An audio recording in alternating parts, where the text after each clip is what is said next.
friends, today we're picking up right where we left off last week. If you remember, we talked about the question Jesus asked the crippled man. He asked him, "Do you want to get well?" Last week we started talking about the problem of sin. We ended on a pretty depressing note as we talked about how our sin separates us from God. We talked about the broken relationship between imperfect me and perfect God and the Grand Canyon that stretched between. Last week we talked about the problem. Today, I want to talk about the solution to that problem, the good part of the story. See, God knew that we would sin and that our sin would separate us from Himself. So God planned from the very beginning of time to send Jesus to save sinners. God's only Son would take the punishment that our sins had earned. Jesus paid the ultimate price. The unpayable debt that we owe has been completely paid for all of time because of what Jesus accomplished on the cross. His secret goal the whole time was to give His life away, and His death accomplished the impossible. His death and resurrection bridged the gap between us and God. It removed, shattered, obliterated, eliminated, and completely destroyed the infinitely high, deep, wide, and thick barrier that sin had created between us and God. Through His death and resurrection, Jesus literally absorbed the sin of the entire world into His body. He became the sin bearer, the scapegoat for the world. He who knew no sin literally became sin on our behalf. And because He took our sin upon Himself, there is no longer anything to keep us from God except ourselves. When Jesus asks if we want to be made well, He's asking if He can take our sin and bridge the gap between us and God.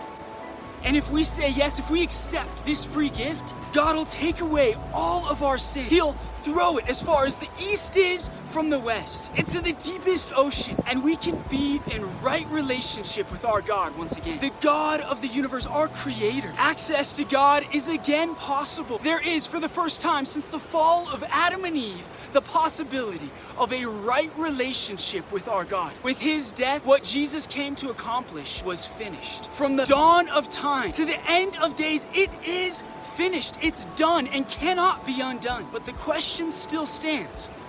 Do you want to be made well? Let's read this account together one more time, starting in John chapter 5, verse 5. One man was there who had been disabled for 38 years. When Jesus saw him lying there and realized he had already been there a long time, He said to him, "Do you want to get well?" "Sir," the disabled man answered, "I have no one to put me into the pool when the water stirred up. But while I'm coming, someone goes down ahead of me." "Get up," Jesus told him. "Pick up your mat and walk." Instantly, the man got well, picked up his mat, and started to walk. I love that Jesus asks this guy, "Do you want to get well?" I mean, this was either the dumbest question ever, or quite possibly the most profound question ever. The Greek word translated well is hygeus, which is where we get our English word hygiene.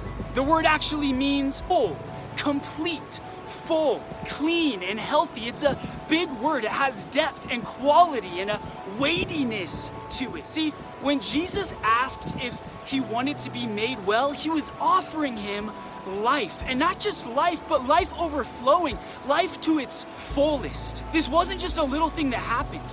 Jesus gave this man his entire life back, and I believe He's wanting to do the exact same thing for you today. Jesus is asking you, do you want to be fulfilled and completely healthy? Do you want to know what your purpose and experience real life the way that He intended it to be? Basically, do you want to get well? At first thought, I think most people would answer like, of course, God, of course I want to get well. Make me well, heal me. But what if getting well means changing something in our lives that we don't actually want to change? For example, I might say that I want to lose 10 pounds. But if that means giving up French fries and pasta and junk food and sugar, well, then I'm not so sure that I actually want to lose 10 pounds. Like, what if this crippled man had said, no thanks, Jesus, man. Like, I don't really want to change. I don't really want to be made well. I'm actually pretty comfortable with my life here. I kind of do my thing. I come down with my mat and I sit by the water. If I get healed, I'll probably have to get a job, and things in my life are gonna change, and there's so many unknowns and so much uncertainty. But right here, in my disability, in my sickness, I pretty much know exactly what to expect. And it kind of sounds like a lot of work to be made well. So thanks for the offer, but I think I'm gonna have to pass this time. Friends, our sin is like a sickness with only one cure. It cripples us. But for some reason, it's so easy to get used to it, and even to start thinking it's the only way. The question I have for you today is, do you want to be made well? Jesus has paid the ultimate price for you. Do you want to accept this free gift? Do you want to get better? Do you want to walk in freedom? I know it seems like an obvious answer, but it's not, is it? Last week I finished with the simple question,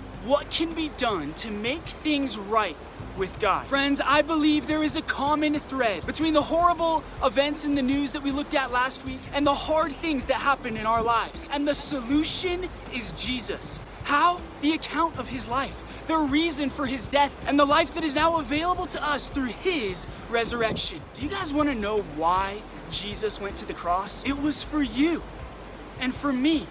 Jesus provided the solution to a problem we were unable to solve. He offers true love. The Bible tells us in John 15, greater love has no one than this, the one who lays his life down for his friends. Jesus spent 33 years on this earth as God in the flesh for this very moment, where every sin, past, present, and future, could be poured on him so that we could have the opportunity for a right relationship with our God, the God who designed us, our Creator. He did this so that we could be made well. He did it for you, and he did it for imperfect me, so that I could be here right now telling you about his perfection. This is the most important truth you will ever hear, and he knew that you would hear it on this video today. He ordained this because he cares for you more than you could ever know, and more than anyone that you will ever